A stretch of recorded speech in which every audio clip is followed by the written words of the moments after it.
Na po sa katulad ni Kuya Val na marami talagang natulungan. Ngayon, nagulat lang po tayo kasi kagagawa lang ng bahay nito ni Beyonce. After nang magawa yung bahay, bigla na lang tayong nagulat, ipinatulfo pa niya si Kuya Val. Kung lahat naman po ng mga natutulungan, after na patulungan ka, instead na ikaw ay magpasalamat, ipapatulfo mo pa yung taong tumulong sa'yo, hindi ba pagpapakita yun ng kawalan ng pagtanaw ng utang na loob? At tingin ko dito kay Beyonce, merong nag-a-advise dito.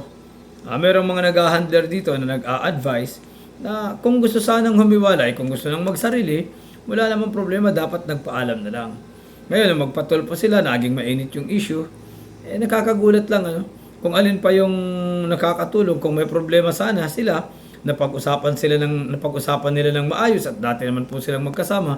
Saka yung pagtanaw na lang ng utang na loob kay Kuya Val.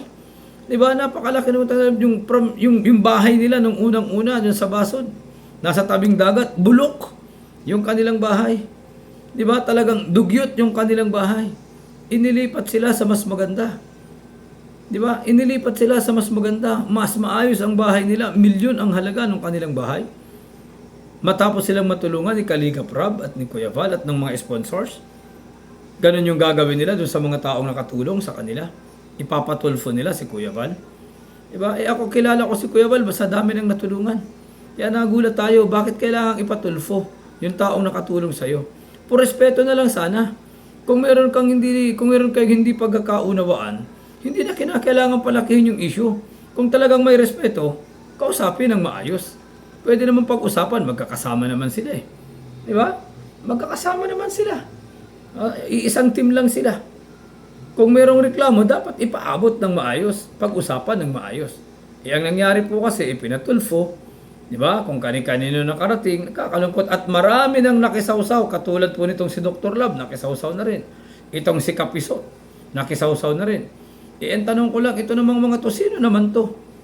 Kung si Kuya Val, madami nang napagawang mga bahay. Ito namang mga to na nakikisaw-saw sa issue para lang magkaroon ng viewers. Di ba? Ano naman tong mga to? Nakapaghatid ba kayo? Nakapagbigay ba kayo kahit isang poste?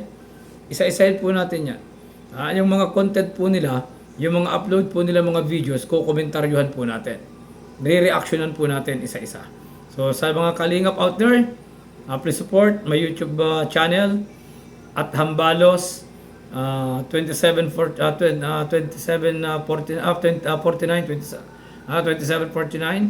suportahan niyo po ako at magre-react po tayo sa mga nambabalahura sa Team Kalingap.